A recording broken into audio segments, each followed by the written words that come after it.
Banging on my goddamn door! Summer! What's wrong with you? Nothing, Summer! A child is here! Stop! Hi everyone, welcome back to my channel. Let's talk about the latest episode of the Real Housewives of Atlanta right now. So it starts with Kenya Moore and Monyetta. They are dancing, they're preparing for Kenya's appearance in the HBCU. She has a lot going on and she basically wants to have a band there and promote a company. She has a lot going on. So Monyetta, who is a choreographer, is helping her put a dance together. So we see them doing a couple of moves, but they're not doing that much. I kind of wish we could really see what Monyetta is good at because they gave us a lot of names that Monyetta said she's worked with. She said she's worked with Prince and other artists, so I was ready to see a little snippet of what she's capable of doing and having Kenya do. Then Kenya tells us that at the latest performance at BravoCon, it was a flop, and I was like, yeah, when I saw it here.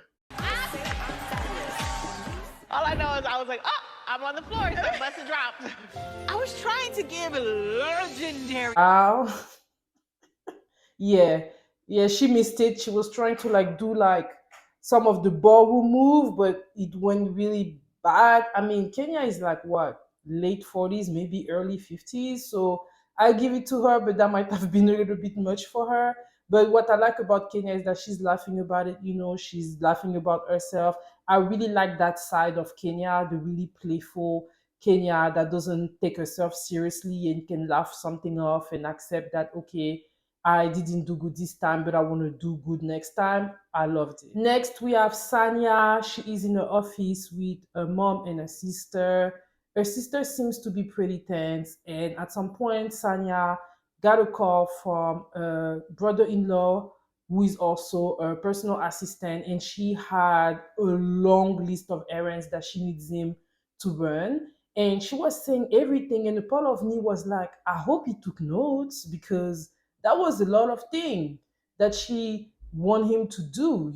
And I saw a list on her phone, but a part of me was like, girl, send him that list because I would have difficulties remembering all of this based on the discussion.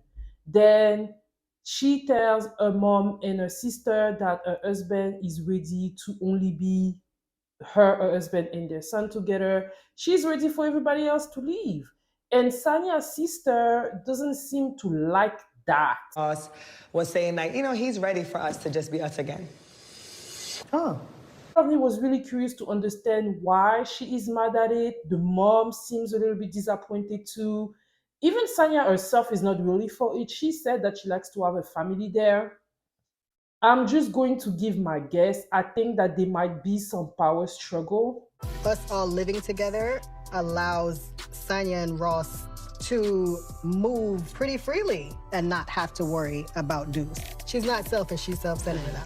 In that family, I think that there's something going on. I think that her sister doesn't really like, the treatment that her husband is receiving, being Sanya's personal assistant.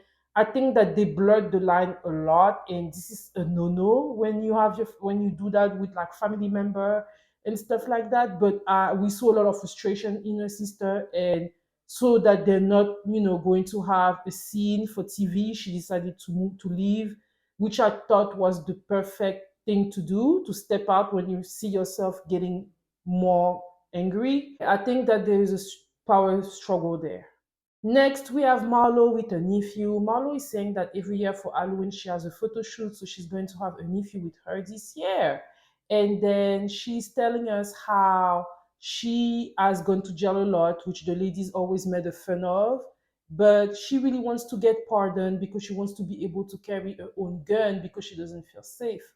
She reminds us that some people entered her house and basically stole from her, and they even had the video footage of it. So she is ready to be able to get her guns, and she started bringing out Kandi. Girls, Kandi, who say she's worldwide and she helps the world. You've never helped me get my charges expunged. Did you ask Kandi? Like, it was kind of weird as she brought up Kandi. Marlo is not really smart.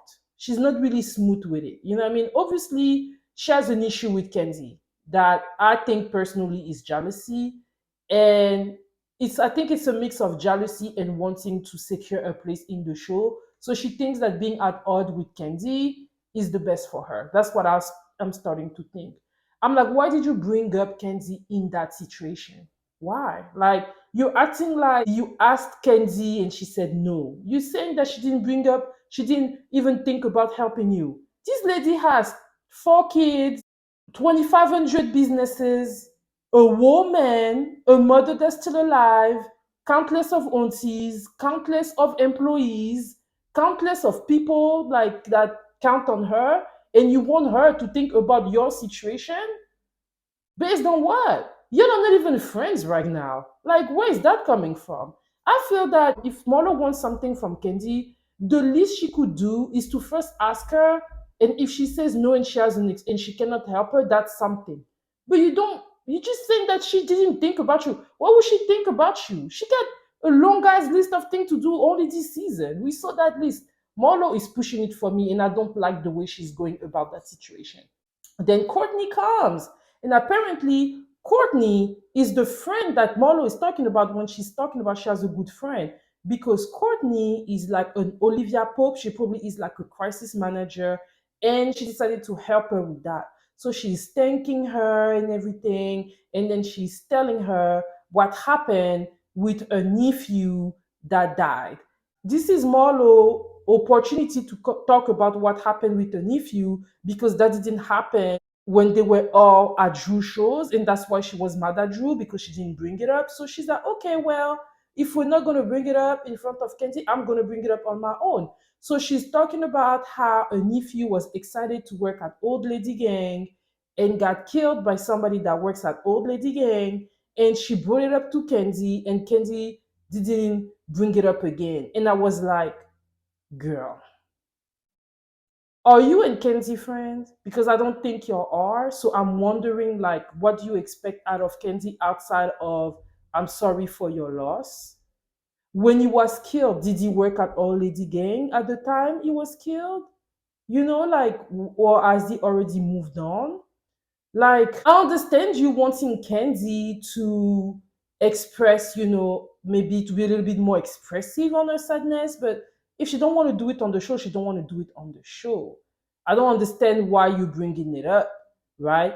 I think that what is going on with Marlo is that she's the type of people that she has eyes on Kenzi's favors. I look at the way Marlo talk about Kenzie, I feel like Kenzie is just being a victim of her wealth. Like in African communities, like black community, I feel like whenever there's somebody in the family that make a lot of money and other people are not, they somehow some of them somehow thinks that those rich people owe them something because they have so much, they gotta do something for you. They always have to go above and beyond. They decided how they want that rich person to treat them and to do in how they want to receive things from them. And I hate that. And I think that's what's going on between Kenzie and Marlo. Marlo has eyes on Kenzie's wealth. She's jealous. What do you want her to do? She is not the one that actually killed your nephew. It didn't even happen at Old Lady Gang. It just happened that your nephew worked at Old Lady Gang. The only benefit of the doubt I'll give is that if at the time he was killed, he worked at Old Lady Gang, I would expect people that work at Old Lady Gang to reach out to her, to the family of the nephew. I would expect Kenzie to reach out to her. But it seems like whenever Marlo brought it up to her, she said sorry. So what else do you want? She says she wants flour and stuff like that. And once again, I feel like everything would depend on if at the time that happened, the young gentleman was working at the store, at the Old Lady Gang restaurant. But if that was not the case and they were not even aware of it, because that's another thing. I feel like if that happened while he was working at Old Lady Gang, Kenzie maybe would have been aware of it. So if she's not aware of it, my guess is that he probably wasn't even working there at the time. I think Marlo is doing the most, and I think that she really, really needs to have smart people around her because instead of relying on her own mind, because it's not working. I'm not doing what she's trying to do, and I think it's kind of like disappointing. And she really looks jealous. Move on. Next, we have Sheree. She's going to the doctor because she is battling fibroid, so she's looking for a way to deal with that. Fibroid is a black woman problem. A lot of black women have fibroids, and I hope that Sheree is going to be good. The doctor is giving her advice on what can be done. It seems that she may end up going for the shrinkage of the fibroid. At some point, Marlo is saying she had a lot going on with, she by Sheree and else, and I'm like, girl, your health is more important than anything else. So take care of yourself first. Next, we have Sanya talking to her parents. She is telling us that she has a lot going on. She's very busy. And she's telling her parents that her brother in law quit. And we can see that she's upset. She is saying that she really wants her family to succeed together. She feels like she has been very blessed and she wants other family member to enjoy from it. So she's very sad about the situation. She feels that since her brother-in-law has been working with her sister has been more mad at her because she feels like she's giving him probably a lot of work. I think that the problem with this family is that the boundaries are crossed and people's feelings are being hurt. I truly think that there's a power dynamic that is not working. I think that my guess is that Sanya, because she is a high achiever, she's an Olympian, she may be the type of person that needs that out of anybody that works with her, and that might not be the same frequency that other people are on. So when she is doing the most and requesting the most from a brother-in-law who also happens to be a personal assistant, I think that he is probably not liking that. Her sister is not liking that either, and then they're living together. I think that the best is for those people to leave. At least her sister and her husband needs to leave. I understand Sanya wanting to help her family members, but this is not working. So, girl, move on before they are now mad at you when your intention were actually good. Then we had the craziest scene here. Caitlin, you come later. Yes, ma'am. Mommy's gonna be doing things with her friends. And you also have to share your location with me at all times. Well, like, she is not your child. She is your assistant. Like, you don't need to have to look at what she is doing, like, know a position at every time. Like, no, there needs to be some level of privacy and trust, right? You can give her tasks to do and give her a certain amount of time to get it done within the time frame that you decided to get her, but not having to look at all of what she's doing at all time. A part of me is wondering if maybe she wants us to share a location with her baby because she's going to be also with her child. Unless that's the case, I don't understand why this is happening. I'm just being honest. Seeing all the ladies are meeting at Sheree's place to go to Alabama. Everybody is coming, but Drew, who is sick, and Kandi, who is getting recognized in an award show. So everybody else is coming, but Marlo is a little late, and Kenya is like Iggy. She's like, oh, she's late. We need to go. We need to go. She was ready to leave. Whoever is late, but Marlo makes it all in the car, and they are on their way to Alabama. When they're on their way, Kenya tells them what this is all about. She gives them a little bit of the itinerary, but she's leaving a little bit of surprise. They get to the restaurant, and we have Kenya trying to bring back the situation that happened between Marlo and Drew, because Drew told her the Marlo's reaction toward her the day before, a couple weeks before, whatever. And Kenya wants to bring it in, and she's telling Marlo that she doesn't like what was done to Drew and everything. But Marlo is like, you weren't there, so I don't know what you're talking about. So they go back and forth. Well, I mean, the truth is that this is not Kenya's place to bring up a situation, especially when Drew is not even there and you were not there. So you're really trying to bring up drama, but I think she should have brought it up if Drew was there. So Marlo is cutting that. She's like, I'm not for it. Mind your business, right? Kenya says that she's being disrespectful, and Marlo is like, yeah, so what?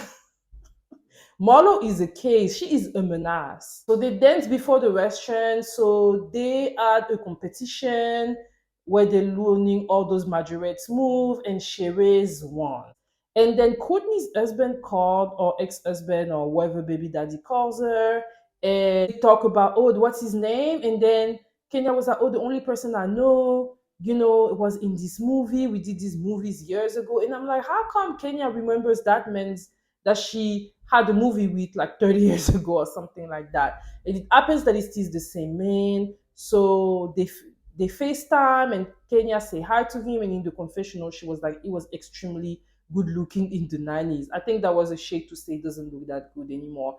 And I mean, I'm not gonna lie, he's okay, but he was very, very, very good looking when he was younger. Man, that's a fine piece of chocolate. Then it's time to get to the event. Kenya said the event is going to be classy, dress your best, be your best, and everything. So at some point, she tells Monyetta that she is not well dressed. And I think it was the second time that she tells Monyetta that she's not dressed, accordingly. So I was kind of like side eyeing both ladies, Monyetta for like not knowing when and how to dress, and Kenya for telling her. When she does that, the only person that are on time are like Sheree and I think Courtney. I think those are the only person that are on time. So Kenya is tired of waiting on them and they leave. They leave them. They get to the venue and that was not a classy wear your best. People were wearing anything. They were getting there, people were filming them. The place was actually lit. And a part of me was like, what do they need it? Why did they need Kenya again? It seems like it was like a restaurant slash club appearance, right? So Kenya get to one place, with the girls and, they're doing their own thing. They're not really mingling with anybody, not really talking. They're like really staying on their own. So a part of me was like, what is going on here? Like, what are they really doing? So then the other ladies are coming, and Monyetta is like, we got there at the same time. And honestly, I could have stayed wearing the things I was wearing, and I was like, yeah, the outfit could have worked, right? So all the other ladies come. Sheree and Marlo were late, so they are mad at Kenya for leaving them there. Yeah, Kenya is really big on being on time and stuff like that. I'm curious to know if she also is the type of person that's on time. But she really made a big deal of the event, and it's really not all that. Let's just be honest. But it is full. Then at some point, apparently the people of the restaurant they asked for production to leave, and it seems that they also wanted Kenya to leave because she's like, "I'm leaving."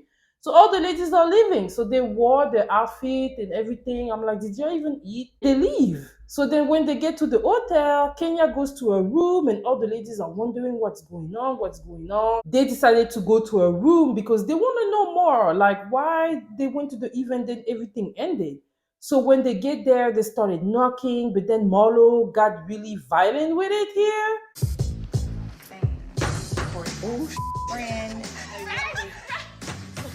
And I'm like, that was not necessary. Then it's kind of like became a game. They thought it was pretty funny, but Kenya was pissed off here.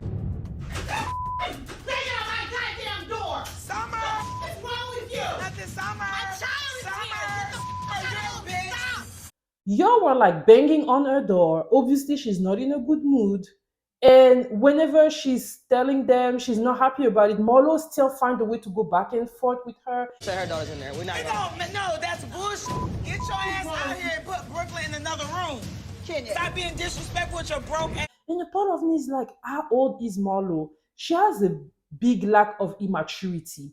You know what I mean? Like, the game they were playing could have gone both ways. Either Kenya was going to like it, either she was not. And she did not like it. So, what do you do when something like that happens? You stay quiet like everybody else and you leave. And then the next day you can apologize. Marlo is like, well, you shouldn't have bring your daughter. I mean, that's her daughter. If she wants her daughter to be there, she wants her daughter to be there. Because Kenya was like, my daughter isn't there. So when you're doing that, she's frightened, right?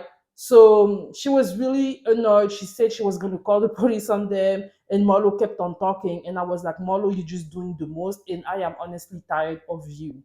And yeah, y'all, that was it for this episode. Let me all know what you think of it. I think Marlo is doing the most. And I feel like she needs to find another way to go about it because the way, like, she's trying to bring in some drama and secure a peach, but this is just not the way. Let me all know what you think in the comment. For those of you that are new, hey, welcome, and I invite you to. And for those of you that have been here with me, supporting me, thank you all so much, and I will see you all soon. Bye.